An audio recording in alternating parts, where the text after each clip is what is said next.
मैंने जमीयत उलमा हिंद का आज स्टेटमेंट आया है मौलाना अरशद मदनी जी का। उन्होंने कहा है कि जो लव जिहाद में युवक पकड़े जाएंगे या जो परिवार संलिप्त होंगे उनकी मुकदमों की पैरवी जमीयत उलमा हिंद करेगा। तो मैंने इस पर जो है अपना कड़ी आपत्ति मुझे जतानी है और ये इनको कहना है कि आप आतंकवादियों के पैरवी करते हो, आप जो है लव जिहादियों की पैरवी करते हो। अगर आप वजूद में हैं और आपका एक इतना असर है तो आप मुसलमानों को सही रास्ते पे आने की ताकीद क्यों नहीं करते?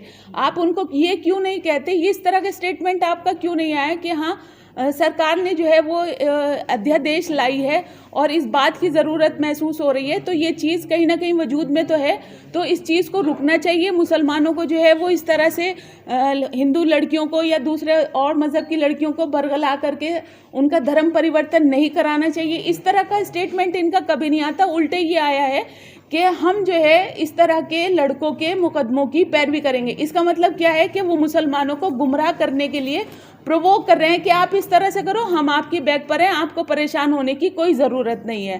तो कब तक ये मुसलमान को चारा बनाते रहेंगे, वोट बैंक पॉलिटिक्स को बढ़ावा देते रहेंगे और मुसलमानों को जो है कैश करके अपनी राजनीति को गर्म करते रहेंगे, बाहर के मुल्कों से चंदा लेते रहेंगे, इस समुदाय को या मुस्लिम लोगों को इस देश की मुख्य धारा में आने से रोकते रहेंगे। इन सब चीज़ों का अंत कब होगा?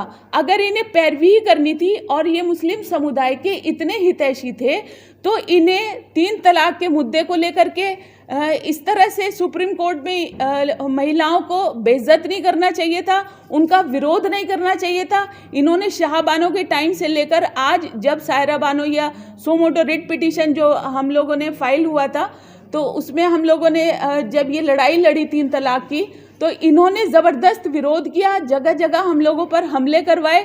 तो क्या इन्हें तब ये ज़रूरत महसूस नहीं हुई थी कि मुस्लिम समुदाय को एक कंप्लीट फैमिली एक्ट की इस देश में कितनी ज़रूरत है? आज जो दूसरे धर्म के लोग हैं उनका हर एक का फैमिली एक्ट है लेकिन मुस्लिम समुदाय का नहीं है। तो कब तक ये मुसलमान के सर पे राजनीति करेंगे?